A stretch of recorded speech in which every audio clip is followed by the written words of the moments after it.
The night air is balmy. The outdoor sections of the festivities amongst the tree houses have been not altogether halted, but somewhat dampened by the sheets of rain coming down over New York City. All of these happy homes, all of these happy families, all of these warm lights have moved indoors where each gathering celebrates the coming holiday that is quite upon us in its own way. Sitting by himself in his cabin is one Olaf Tryggvason, Philodox, a man who, by his very birth, is styled as the investigator, the judge, the jury, and at times the executioner of his people's law. He grew up with a certain enmity towards the police because of what he and his family did to make a living, only for one whirlwind night to reveal to him that by extension of what he was, he had essentially become the police. He contemplates this at the table inside of his cabin, sat down on a soft mat that perhaps he sat down on one too many times before. The cushioning is starting to wear a little thin in the places where he usually settles himself, crushed under his weight. He's not too dressed up, just in a pair of shorts and a t-shirt, staring at the opposite wall while smoke drifts up from an unfiltered cigarette that sometimes people buy for him, sometimes he buys for himself down in New York's Chinatown. Smoke blows out of his face. He lifts the cigarette. It goes into his lungs, and then comes back out of his face again. It's almost like a rhythmic pattern as his thoughts drift in all sorts of directions. The pitter-pat of rain beats against the roof, against the walls, against the window. But something a little stronger comes along, and this time it pitter-pats against the door.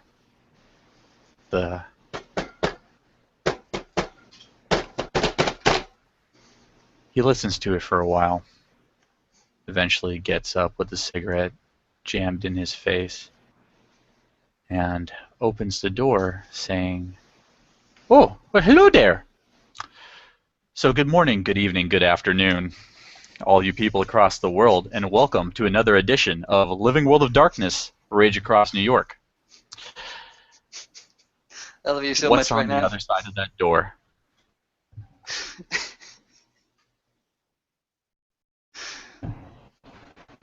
Probably. Now, the extra knocking, I'm totally going to blame on Lucas, because Maeve just could never be that obnoxious. Ever. Totally Never. couldn't. But she will probably be there on his doorstep, looking up, slightly, okay, completely soaked. She doesn't tend to mind the rain. But, soaked through, and just look up at the massive Viking and say simply, "You wanted to see me?" Oh, yeah, sure, you betcha. You know, you can get people to buy you umbrellas, right? Get in, get in. He gets out of the way of the door because, frankly, he makes a better Olaf than a wall, and lets Maeve and likely Lucas inside before he shuts it to keep the rain from, with any sort of blow the wind, getting in. Once it's shut, he goes back to his table where his handy ashtray is and sits down, motioning for the others to sit with him. Before you get down, there's a... let me see. Oh yeah, that little cubby over there.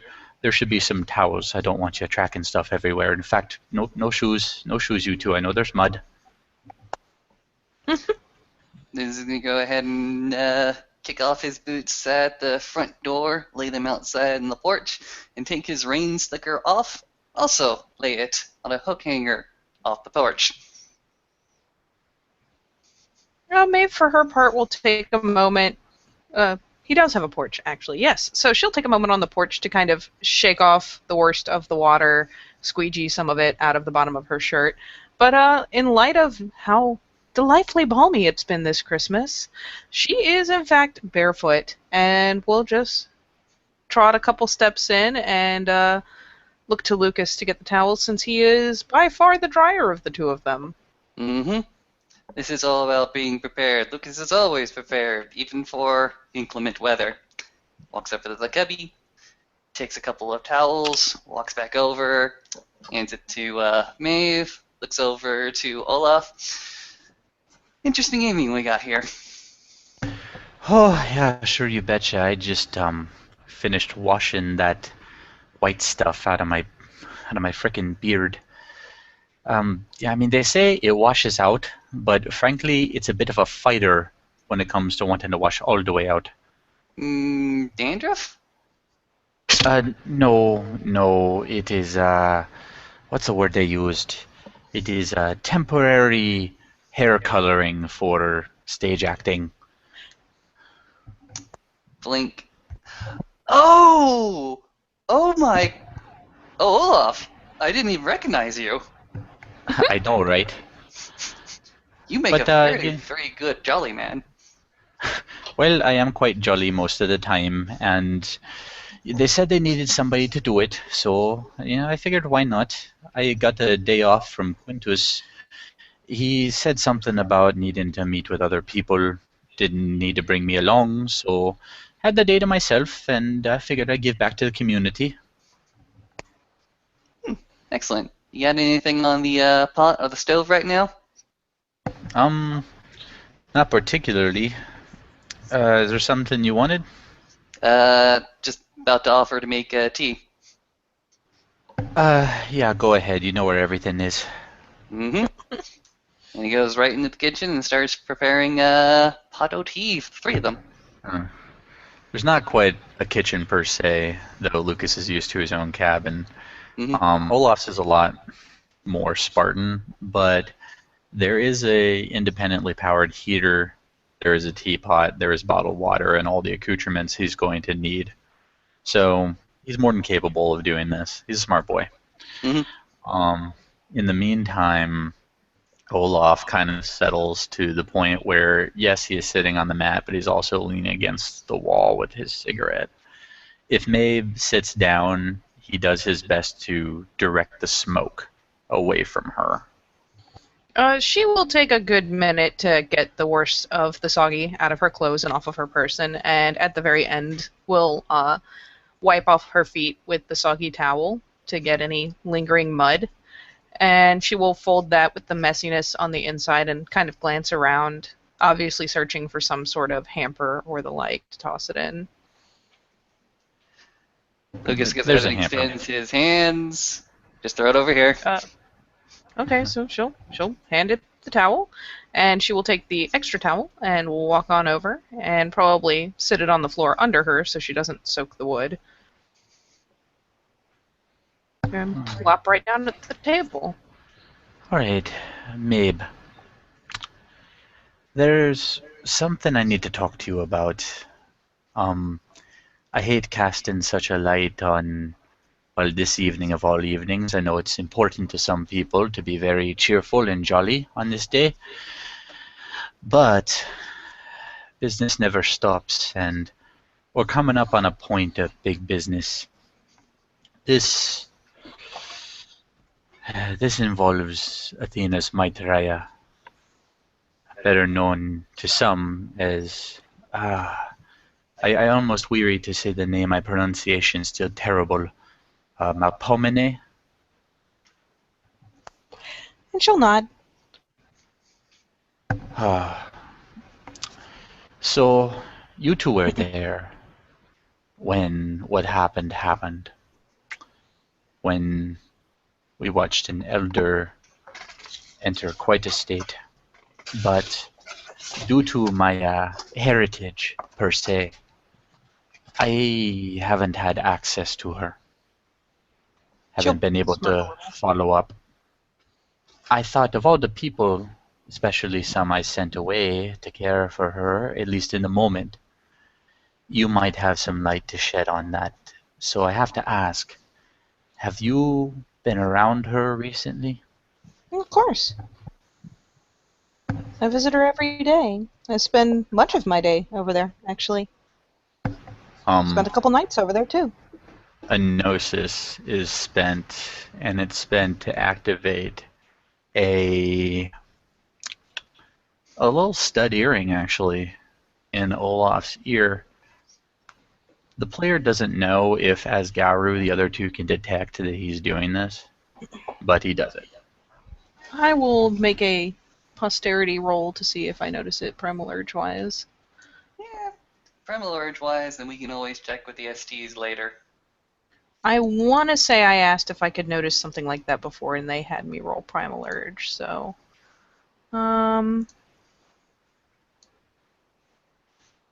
So, probably. She tends to be pretty alert when it comes to Gnosis. She'll get the gist that For something happened at least. She yeah, won't know what it for is, but for she'll know two he's... successes, something happened. You're not 100% sure what, but it's something to do with something about him. You've probably felt this way yourselves when gifts have been activated. But he still continues. So, if anything, she just kind of perks up and looks all the more interested because something nifty just happened and she wants to know what. Lucas has been on the other side of this argument when dear old Olaf has activated something and asked him questions. So, what would you say her state's been? For instance, has she gotten any better than the last time I saw her? Oh, she doesn't do the... She doesn't really lose it that bad anymore, no. I mean, she functions. She's not happy, but she functions. Functions. Well, tell me how she functions, what she does. And I am going to take artistic liberty because I have basic ideas, but I do not have specifics. And so she'll just kind of think about it, and she'll adopt kind of a thoughtful posture, tilt her head back a little, kind of glance towards the ceiling, as you do often when searching for a memory, and just kind of start talking. Well, um, I like I said, I spend a lot of time with her. I was worried that it was going to be really bad, like nightmares and having trouble moving around and feeding herself and things like that. But all in all, I mean, she's still very upset. She's still very sad. Sometimes she's a little bit listless, but she still can talk to me. I tell her stories. I try to get her to tell me stories. I call her grandmother. But she responds. She maybe isn't happy about all the attention all the time, because I'm sure she knows why I'm there, but she is ambulatory. She can walk around. She can dress herself. She can eat just fine. I usually bring her meals when I'm free during meal times. I've stayed the night a couple times and slept next to her bed in Lupus. But, I mean, she's doing better than she did. I haven't seen her fall out that badly again since. Interesting. Okay. Remind me, what is Mabe's do? Actually, I think I have to run perception empathy on what she was just saying because the truth hearing responds directly to what do you call it? I think just what you said, it raises my difficulty if I'm being dishonest. Yes. Yeah, but you can perception empathy if you like. Well, it's specifically verbally dishonest, so I got to hit scan you to see if it even tries to go off. So I got 2 successes. You can tell not only is she, her normal earnest self, but that she is in fact, making an effort earnestly to remember and try to think of anything he might be looking for. What exactly? I mean, is there something specific that you need to know? Well, honestly, you're hitting things I was looking for. She is a guest. I would not actively expect her, through the etiquette of our people, to be trying to run anything or be running missions unless she was directly asked in some manner, anything like that. But you just told me, and you can tell he's trying really hard to like get his words together and think through this, that she can feed herself, that she can dress herself, that she is capable of conversing. Mm-hmm. I mean, before we had to help her even walk, so I was worried she'd stay that way for a while, but she's come out of it and hasn't dropped back in like that since. I mean, she's just a sad grandmother who lost her granddaughter. Deeply Hmm, sad, but sad. I see. And also a guest. The cigarette has gotten near the point where it will no longer be useful as a cigarette. He puts it out in the ashtray and strokes his beard. It's about this time. Two tea mugs sort of get a place in front of the both of you, both on tiny little saucers, and from a tea kettle.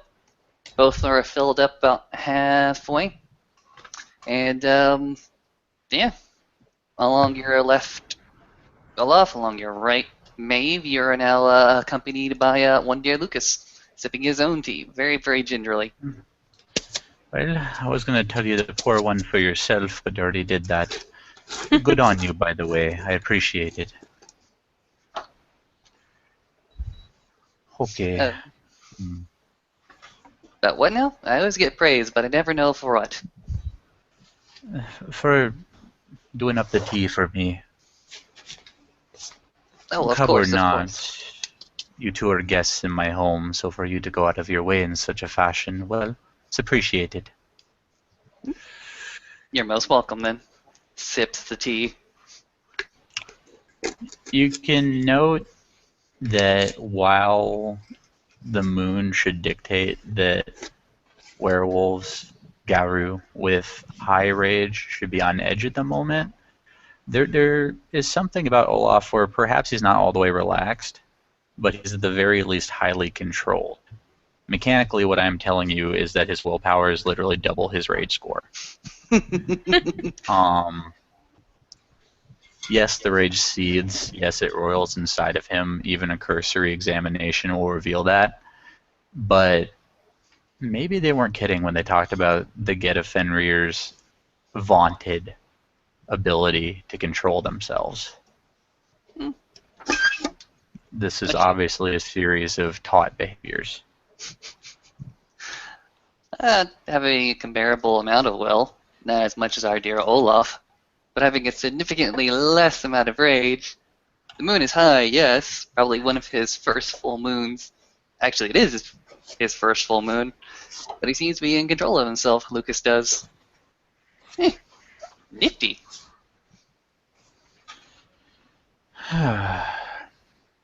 Honestly, maybe you've done something for me. You see, you've taken something that I thought was very clear, very present, and you've introduced new factor, caused me to reconsider some things. He looks puzzled. It's often the weight of a philodox to have to discern things in full before they go to a table and speak their words. Some philodox, they're very gifted with words. They can spin things around very quickly. I am not one of those philodoxes.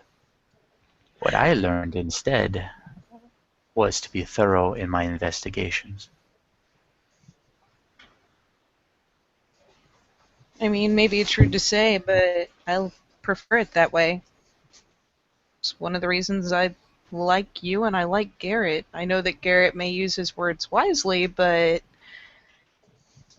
he doesn't play games with them. I don't feel like I'm talking to some fairy book fae and trying to read between the lines all the time, and I appreciate that. I'd Hmm, rather you be earnest anyways. indeed. Well, so, come to think of it, this is going to be the first big gathering for you two, eh? Noddle. Well, Kind of shrug. has the den father talked to you two about that kind of thing? She'll shake her head. We haven't gone over the ceremony of the moot. Okay. There's ceremony? Oh, Lots of ceremony.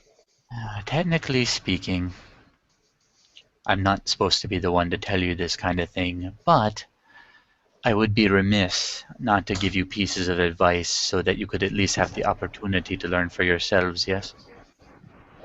You are Uncle Olaf, right? Hmm? So, not going to necessarily teach you, but I am going to give you the opportunity to learn. At a moot, most important, if you are not either by the nature of what some would call a ritual and what I call a matter of culture, called upon to speak, you must be entirely silent. No laughing, no. I wouldn't even cough too loud, but sometimes that's forgiven. It's not exactly a voluntary action all of the time. And under no circumstances should you speak out of turn, even if all of your emotions tell you to do so. This is important, keeps things orderly, and the punishments for breaking this order can be quite steep.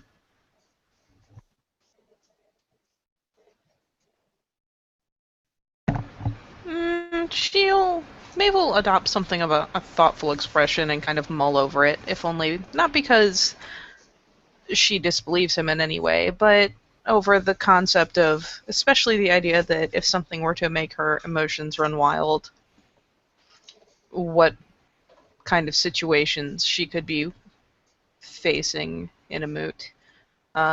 And to be honest, she's thinking back to the whole display that took place with Victoria and with Wasp Stinger in the past, and what happened when she spoke up there. And she'll mull it over, but won't necessarily speak up on it. Olaf sips his tea. You have to understand, this kind of thing, especially at the time we're coming upon, we have to keep order and get to business while emotions are running high. And one of the ways you do that is by following the rules. Hmm. The Garu all around you, very much this has been beaten into them. To follow the rules and the structure. Not all of them perhaps fully comprehend why at any given time, but they know that things are supposed to run a certain way. One of the quickest ways to get somebody mad is to start pulling things out of order, especially in a way they might not like. So I'm telling you, it is of high importance, especially as a cub, someone who is at the very bottom of the command structure, not even proven to a tribe yet. You have to be quiet and use this as a time of learning unless you are directly called upon to speak.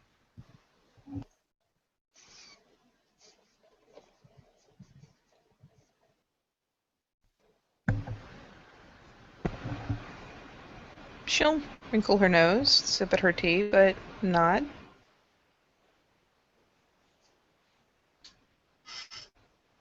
Now, Lucas, Mm-hmm.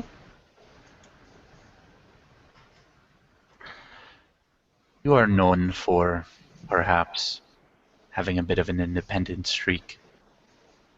Oh yeah. But you're also not naive. You understand I'm not fucking with you on this. Is there? Well, excuse me. Raya. Hell no, I'm not gonna cause a fucking fuss at the moot. Hell no, I'm not gonna cause a fucking mess at the moot. I'm not even sure I'm gonna be there. You should. It is considered rather ill, unless you're ordered otherwise for a very good reason, to miss a moot.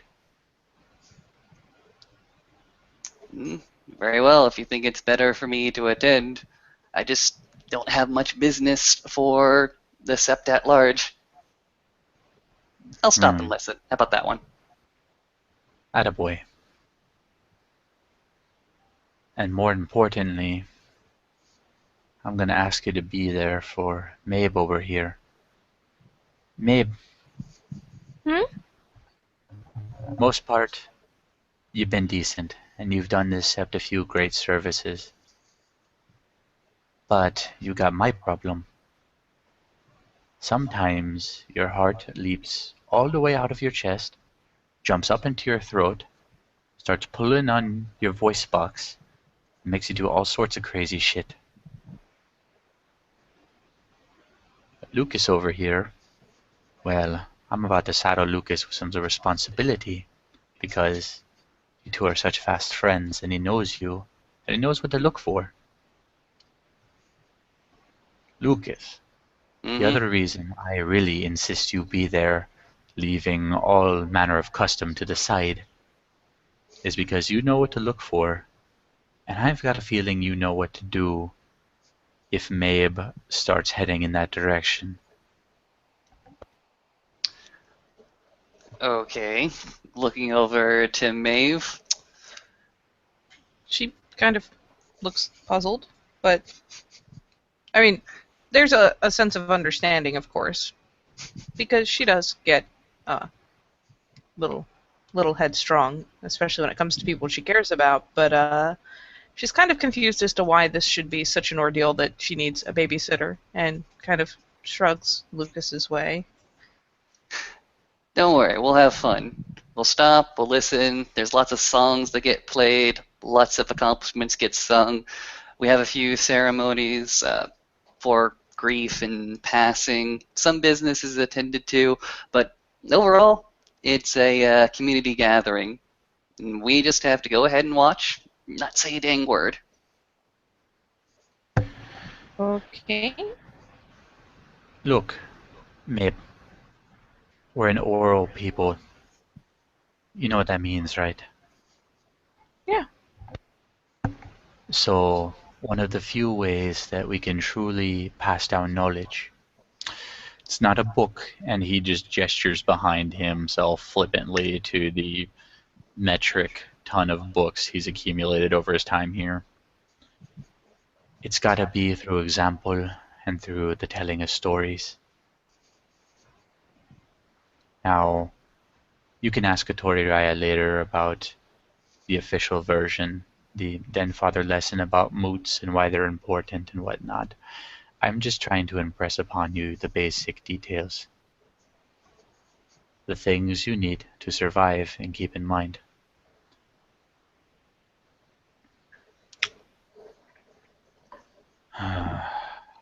And for the most part, I'd like to think I've done that. Speaking of which, you two, I imagine, well, I can talk to spirits, I'm just not a third, so I don't often do it. I imagine the spirits are already buzzing about you two. Have you put any serious thought into where your rites of passage are going to go? I've asked people what their rites of passages were like. I've asked Rin about what my rite of passage would definitely be right. She says it would be totally different based on everybody else. I've also heard that when an influx of cubs come in, sometimes it's tradition to have a more general rite of passage for the entire cubs and for the tribes to go ahead and accept the cubs after a successful mission of some sort. And Maeve nods along with this because she's been doing much the same. Well, Lucas, actually, you both already know what my rite of passage was like. Mine was one of the group ones. Mm-hmm. I've heard of individual rites of passage before. They happen. I can tell you for a fact that they're probably all different in their own way, many of which are calibrated to that person. Hell, I'm in the middle of a fostering challenge right now that is pretty much calibrated to me and what I do.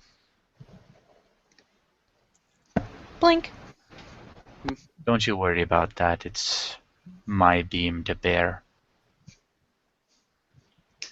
Spirits are definitely talking about us, though I do not know which tribal totems are actually looking our way. Well, I that's don't the think thing. I've ever seen one. One day you may. Point I hope being, so. there is a whole universe of expectations and thoughts and feelings surrounding where certain cubs go. Mabe over here is probably quite familiar with that.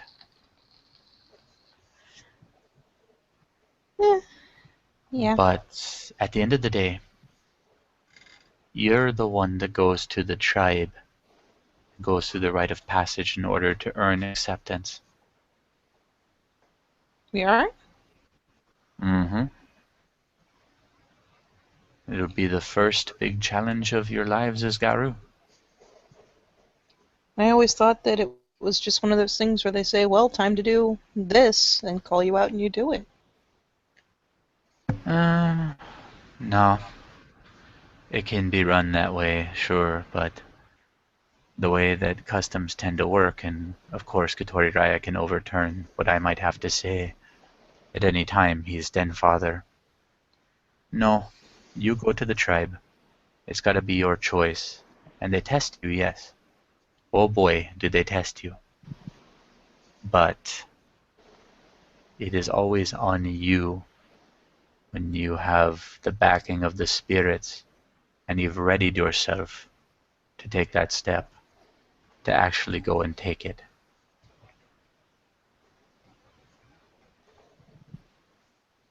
How do you know when you're ready?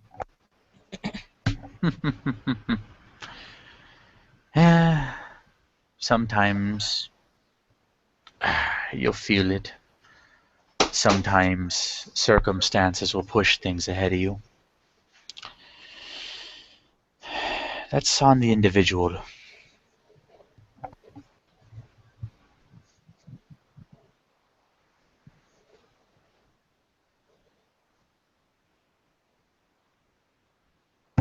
It's just, it's something you can do in a group, but it's a challenge you gotta make alone. One of the few times a Gauru is by themselves truly is when they're making a challenge to rise up in our world. Do the challenges always require that you do them alone? No, mine certainly didn't. You issued the challenge by yourself, but you could very easily find yourself in the company of others during its execution. For instance, I have been party to another person's Elder challenge. I have been party to another person's Adrin challenge. Depends on the challenge. Some challenges require you to do something pretty much by yourself. Some require you to take a mantle of leadership to show that you are ready to lead your people and also accomplish something in your auspice. And some you can run alone, you can run with a bunch of people. You might have to do one or two things yourself at some point, but you can utilize your brothers and sisters as you and their consent sees fit. It really depends on the challenge. Tell us about one of these challenges that you've seen or been party to. Yes. Maeve, by the by, has, as the talking has gone on, is kind of huddled up on top of the towel and taken her tea in hand and just kind of has been holding it perpetually in between her palms. And just kind of mulling over it, letting the steam go into her nose, sipping at it here and there, but just essentially nursing the cup. Well, I can think of a pleasant one. Oh, see, I know you can't. Did Yeah, he can. He was witness at least partially to one, and that's what he's about to tell you, bro chacho. All right, school me, Um, there. School me. well, there are actually two pleasant ones I could think of. They're both for Galliards. I was at the final presentation of Emmett Raya's Fostern Challenge, where he told stories of things he'd learned and seen, imparting lessons with his words, as Galliards do, about the Sept. In fact, that challenge was where I first learned the name of Cinnamon Harris, back when she was a kinfolk. That one was fairly pleasant. It was nice to listen to him talk and recount stories and play that techno music stuff that people like. And the other was Xavier Wazir Raya's Fostern Challenge, my beta. He went about and he collected, I would like to think, stories from all the tribes about what they thought were their strengths and what they were all about. At least that's the question he asked me and Kali. I don't know what possessed him to ask a Fury what they thought about how things should be, and a Get what they thought about how things should be at the same time, right in front of each other. But we barely got through talking about what we were about before me and Kali were punching each other in the face. Oh, that was a day. Now, I wasn't there for the conclusion of that one, but you're starting to get my point. It could be that you fulfill it alone. It could be that you utilize others' help. I wasn't at the final part of his challenge. I don't know if he did it in concert with anybody or by himself. Point is, it varies.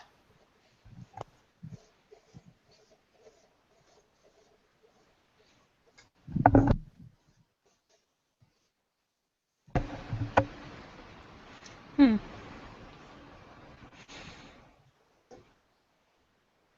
Have you ever seen a totem besides the ones that, attacked the Sept, essentially? A totem.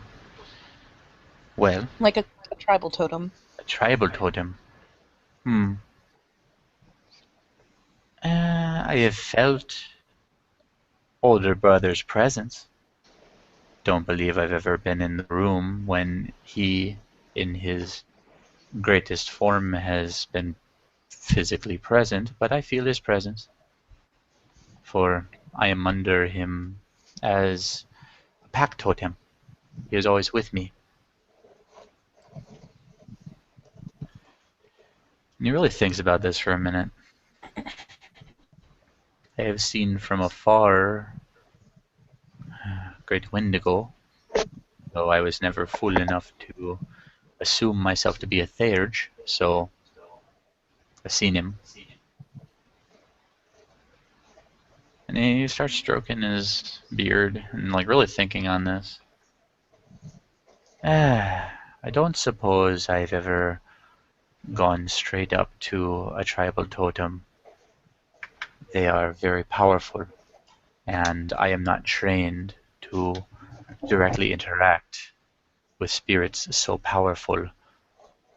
I could only imagine in my head that I might go up to, say, great Fenris himself and say some fool thing, and then he'd just look down at me, probably not say a word, and snap my head clean off my shoulders. So So no. you've never even seen your own tribe's totem? I don't suppose I have. Summoning a tribal totem is a big deal. you are bringing a great, great presence from where that presence would like to be, would prefer to be, all the way over to little old you. I would say if you were to summon a tribal totem, you better have a damn good reason. Out of character. Damn it. You go ahead and finish what you're saying, but Lucas is going to go start chuckling.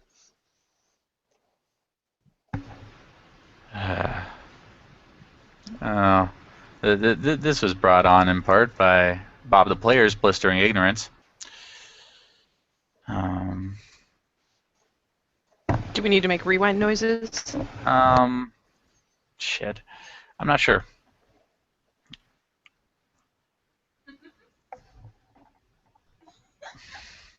Hey, at least I caught you before you made it canon. But he thinks about it for a while.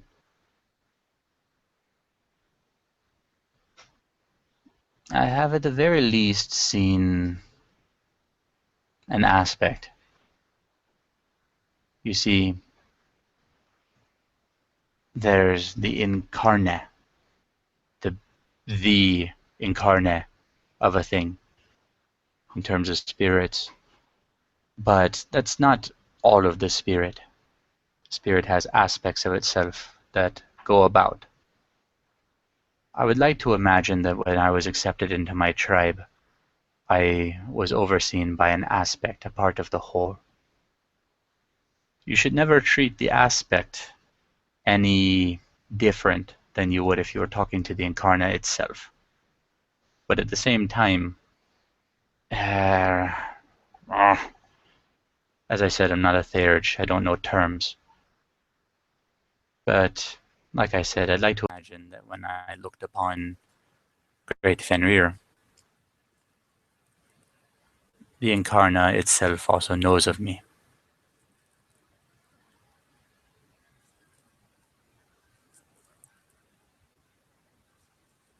You are a theurge. Your den father is a theurge. You can very easily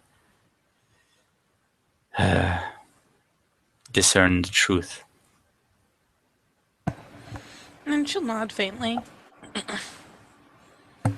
I throw these terms around, take the gleanings I've gotten as Guru. But the truth of it might be different than how I'm trying to put things across.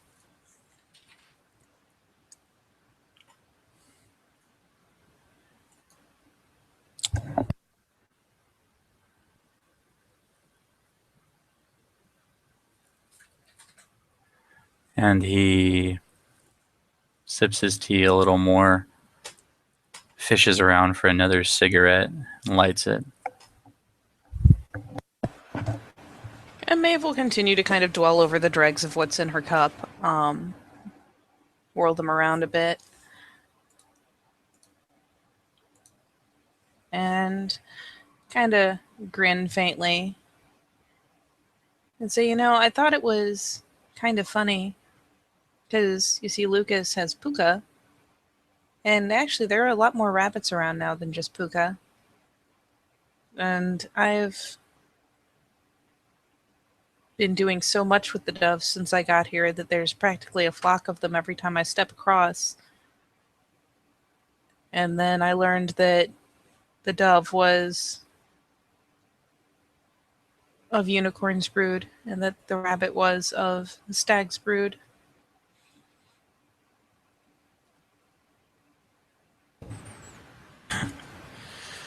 Oh, I wouldn't like to dwell on the implications of such a thing. Is it your choice in the end? Yes, it is. But as you know, there are expectations surrounding you. I can't make that decision for you. Oh, no, I don't mean that. Just, I found it funny. Like I've said to pretty much everyone, I really don't want to be the middle of an incident. Not after what happened the last time someone came over from home, as it were. Yeah, I don't suppose you would. Have you heard anything else about that, by chance? About which part? You were on the meteor. I was on the meteor. No, not that. The Fianna that came here. Hmm. Nothing I've heard personally. I've been working a different case. I'm sorry, where did I leave off? Probably just before I waxed poetic about Lucas having such a good rapport with the rabbits and her having such a good rapport with the doves and finding it ironic because filler. But now you'll return to us. Filler. At this very moment, as you mentioned, the kind of fuck up that you. Oh no. There he goes again. Well, there goes his sound again. He's still there. Gets a big, stupid fucking grin on his face. There we Tries to go. cover his fucking mouth. You can visibly hear him laughing because his head is bobbing up and down. He's throwing his head back, but he's trying to stifle it all the more. It draws her mild grin out into a smile and probably actually earns a chuckle from her, if only because she can't help laughing when someone else is laughing, especially when there's something of a shared joke there in theory. Though she doesn't get why he finds it quite that funny. Let's roll a peony on Lucas. 3 I'm gonna go with successes. he's manic, but sure, let's peony Lucas for fun.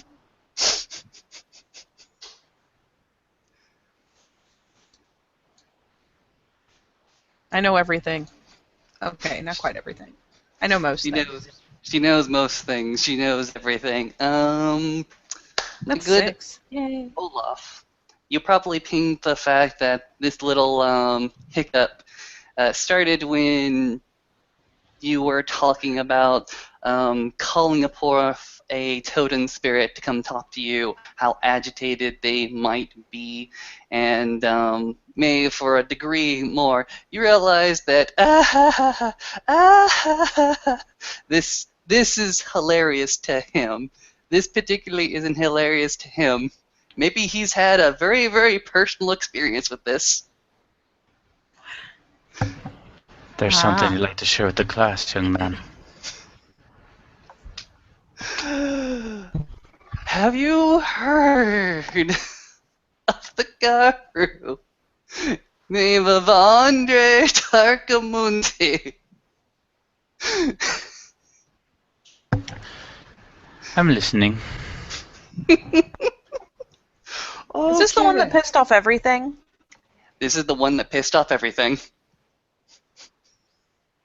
Okay, imagine my surprise that during the summer, I'm doing my own business. I'm making sure that things are going to be set up for class come the fall when all of a sudden, I'm drinking Gatorade. I'm eating my bologna sandwich with the rest of the family, and all of a sudden we all just go quiet, and we just listen, because there's something on the wind. No, not only on the wind, but in the smoke of the barbecue, in the flames of the barbecue. It's just all around us, all at once, as every single child of Gaia, be they kin, be they Garu, all got the same message at the same time from our patron.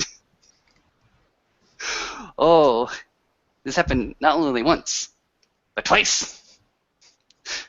The first one was simply this. Apparently there was a Garu, a child of Grandfather Thunder, named of Andre Takmunti, who had made a great deal with our patron. And for this deal, for whatever boon or bonus that he got, he would have to follow each and every single request from her children. Oh, we didn't know what to do with ourselves. we had free reign to ask anything and everything from this Garu. So you can bet that at least a few of us that got over the rage issue went ahead and petitioned him, and we thought he was going to do it. And he didn't. Asshole didn't. So, well, we were all kind of disappointed. We didn't know what we were expecting. Basically, Ken, don't go up to Garu and start asking for favors and shit.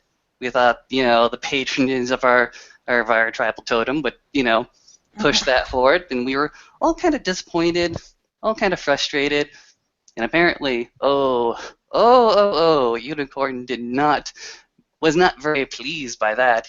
She felt our dissatisfaction, our frustration, and so, again, a giant proclamation was claimed, and again, we were all at the barbecue pit, eating hot dogs, hamburgers, and all went through us at the same time. I remember dropping my hamburger into the fire, and that was unfortunate, but also hilarious.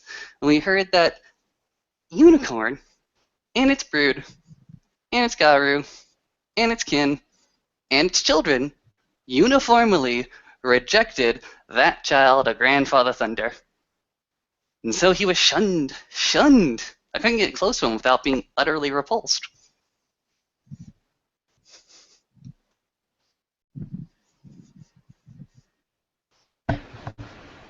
So you heard Unicorn twice while you were still kin?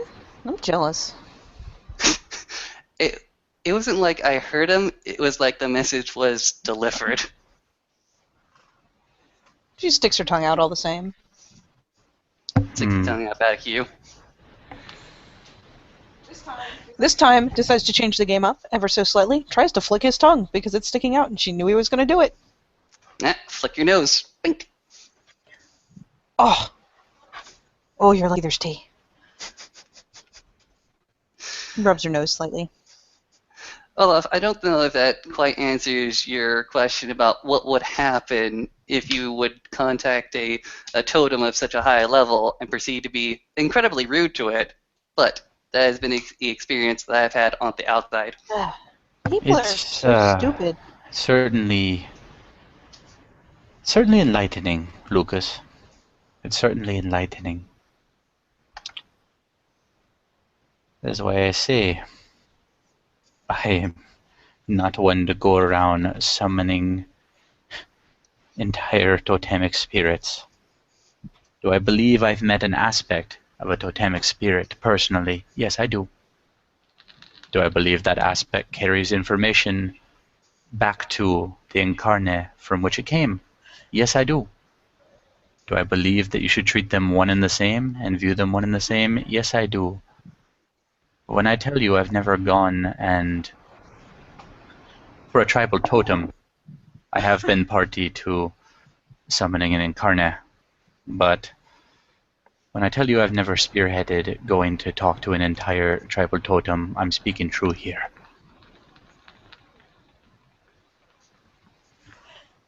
I was part of a summoning of Bear one time.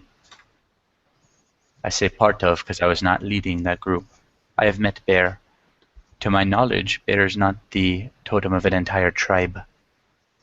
At least not a Garu tribe. No, but he's big. He is. He is big. He is the father of my spiritual side, and I love him dearly.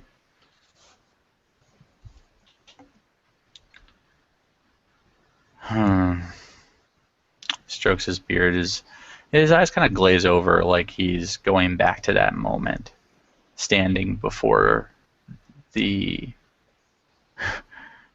bear spirit, the bear spirit with a capital THE. Interesting experience.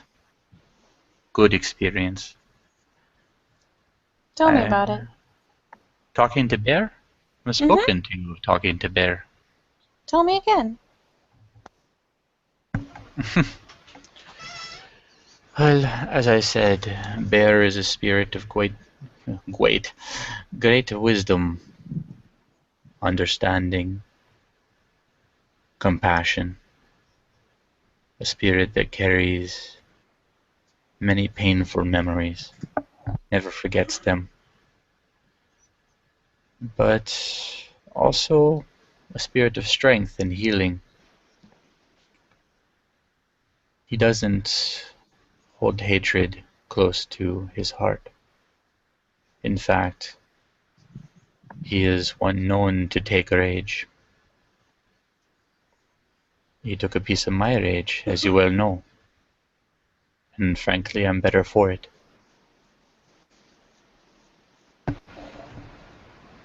Well, then I'm glad I met you after it happened.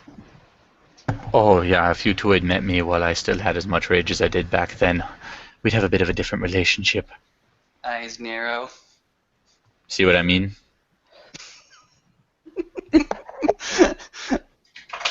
She kind of whips around to shoot a glance at Lucas, hopefully before he can clear his face.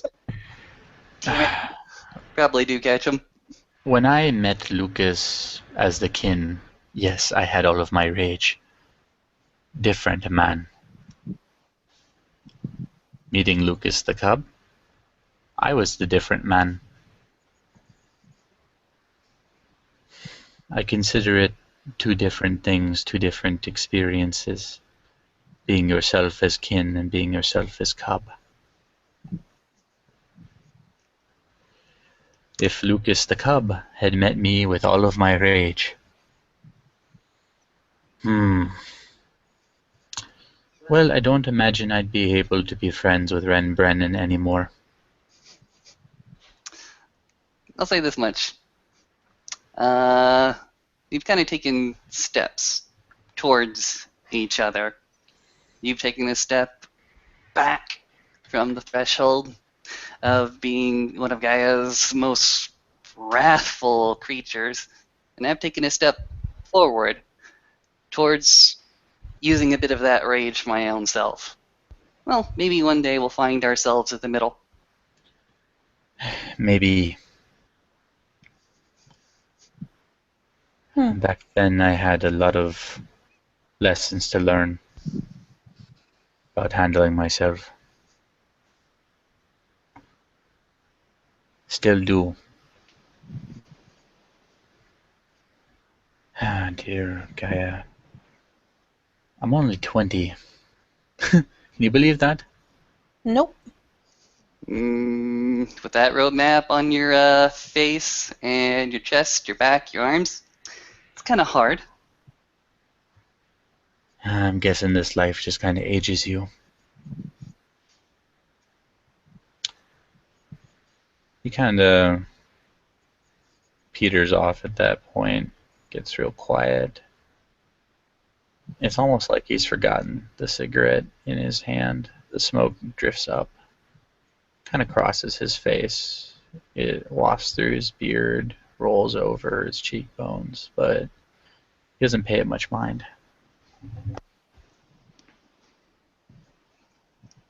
This life is long.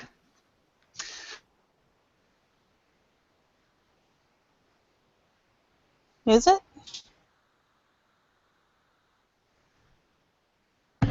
In a way. I'll also tell you a secret. It's all about trying to find what you enjoy in life and figuring out how to laugh at the absurdities. Maybe for one of New Moon. Me, not so much. Take a strategy. Take one of my strategies. When the world gets too much, when you find yourself overburdened, when you just can't deal with people, find a quiet place to hide. That's how I dealt with it most of the time. Yeah. I found a place to disappear to, and when I was ready, I came back to the world. Unfortunately, I don't have that convenience. Maybe back when I was a newly minted Cleith, when I did not have much in the way of responsibility other than my duty to Gaia and my sept.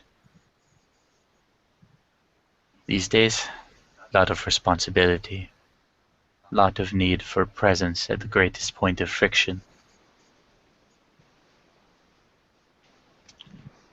And that's unfortunate. I always It is what found it that is. I always found my little vacations inside my head to be quite refreshing. Perhaps I could just get away E- with that because I was, not a part of the nation, and maybe I'm gonna get away with it now because I'm a new moon, and that's kind of the thing I do. I wouldn't say entirely so. One day you'll be Cleith. You'll gain some responsibility. Then you'll be Fostern. Gain much responsibility. Get up to Adrian, you've got a great deal of responsibility, and I'm not even accounting for the many things you can find yourself in between. For instance, I am only a Cleith, yet I find myself responsible for goings on here. I find myself responsible as a guardian. I find myself responsible for the goings on in the Krykos mega clan. And firstly, found myself responsible for the other Fenrir and the Fenrir kin. Lot of things. And on top of it all, I am half moon, truth seeker, lawbringer. Another responsibility and one I was born with from the get-go.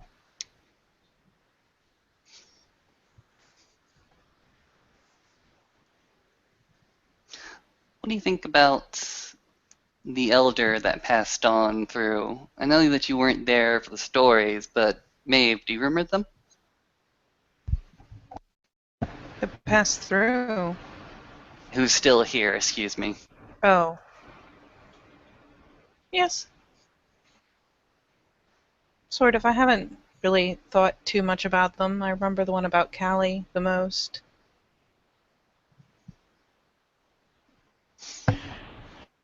I haven't been a party to many of Athena's Mitaria's stories. Well, Athena might Melpalme's grandmother's stories. I could understand them. Um, start off very, very simply. It accumulated, and the one thing that I found was after some sort of hardship or sorrow, whether it be losing her sisters or just plain anything, she would always draw back into herself and back into the work, what she would call work. Being in our room, you can tell what her work was. And it just seemed to grate on her spirit ever so much. And I'm not sure she found a way to completely resolve that.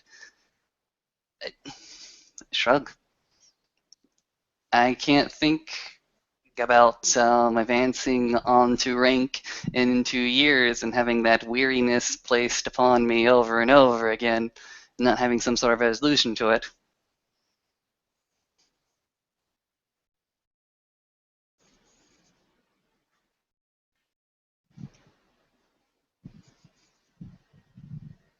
Olaf thinks it over for a minute, kind of scratches the side of his head. I have to think that one over for a while.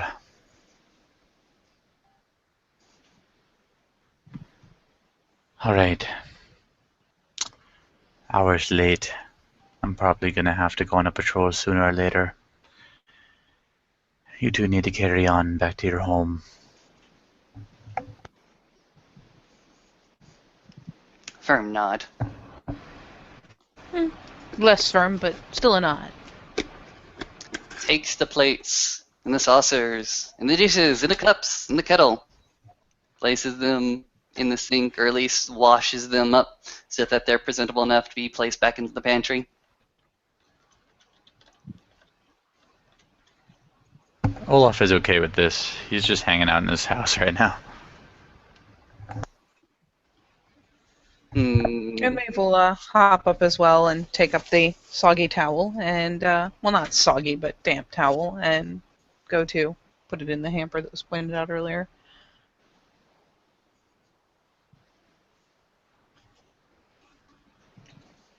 Um, there's anything else once they leave that you two want to accomplish, let me know. But I know that my part in this is played out more or less.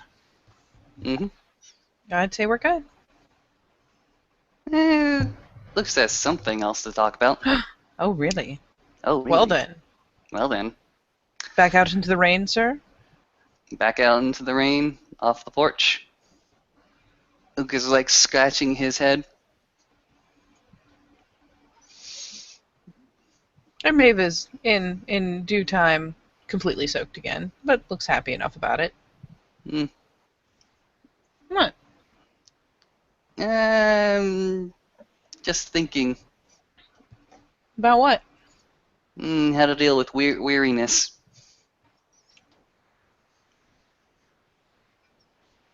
You mean like, no. Well, I mean, it's not like you haven't been through plenty that should make you weary. But being able to let go of the pain of those memories and remember the lessons and forge on, it's part of what I was trying to help you with when I got here. He goes ahead and nods the rain all around them, and he goes, I kind of worried. Well, I don't know. Maybe relapse is not a word that I want to use, but I'm worried about if all that was, I don't know, too easy. Too easy. It wasn't easy. It was very hard to fight your way through it. But you were able to. And I guess the important thing, as all these horrible things keep happening, is having people to lean on. Isn't that why we make pacts? Yeah, that's why we make packs, so that we can anchor each other together, so that we can glue it all together. It's just, I don't know, looking at it from this side of that dark tunnel, in the light that I could only see as a thin pinprick on the horizon, I honestly don't know. The me that was back in the tunnel and the me that is standing out here, they're me from different perspectives. And I honestly can't recognize that man. No, stay in this perspective. You always got me. Goes ahead and takes that ring sticker arm and grabs you by the shoulders in a sideways like, yes, I do. Squeesh. Squish. Oh, the squishness. There's so much squeesh right now. Let's get you out of the rain. She'll stumble over and get squeeshed and grin broadly. I imagine we'll have to deal with all sorts of horrible shit, but I imagine as long as you're around, I'll be fine. Sounds wonderful. We'll see each other grow to be different, entirely different people altogether. Yeah. Firm nod. Firm nod. Firm nod. Such a firm nod that a little bit of rain droplets go ahead and get splashed onto the ground, or at least at each other's foreheads. Firm nod. Yes, indeed. All right, that's all I've got.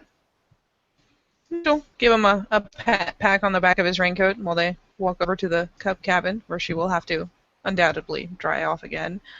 And yeah, it sounds good. Bob, give us this outro. That noir outro that you're dying to give us. Yes. The Cubs are gone, off to their own concerns. The rain falls on the various rooftops, completely indifferent to the people passing under it. And Olaf once again sits alone in his cabin, staring out the window this time. The night isn't as cold as it was when he was driving back from Rhode Island. It isn't as cold as it was when he drove into New York State. But for someone who has to often make life and death decisions practically on his own. For someone who has to save or end lives at the drop of a hat sometimes. And for someone who, because of his position as a half moon, as the police, is always more or less by himself when the chips and an internal beef are really down. The night's always long, it's always dark, and it's always a little cold. And with nothing but a cigarette to keep him company, Olaf stares out into that long, cold, dark, and knows who he is. Watchers, thank you for watching. Players, thank you for playing. And we'll see you next time on another edition of Living World of Darkness, Rage Across New York.